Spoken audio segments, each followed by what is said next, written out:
как се здобиваме с вредни бактерии и вредни микроплазми в тялото си. Това, което ги привлича, е чувството за вина.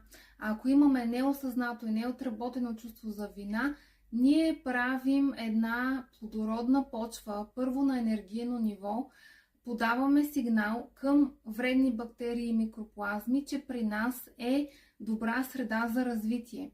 И при първия контакт с околната среда, те веднага могат да влязат и да се заселят в нас и да почнат да изяждат нашата енергия и нашите органи отвътре и да вредят.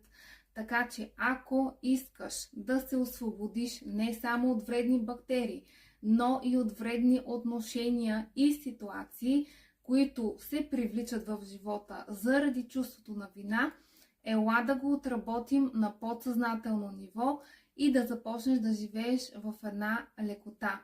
Аз съм Елена Калинова, практик по работа с подсъзнанието. Заповядай в моята безплатна група, където ще кача медитация за освобождаване от вината и заповядай да се свържеш с мен за въпроси и лична работа. До скоро!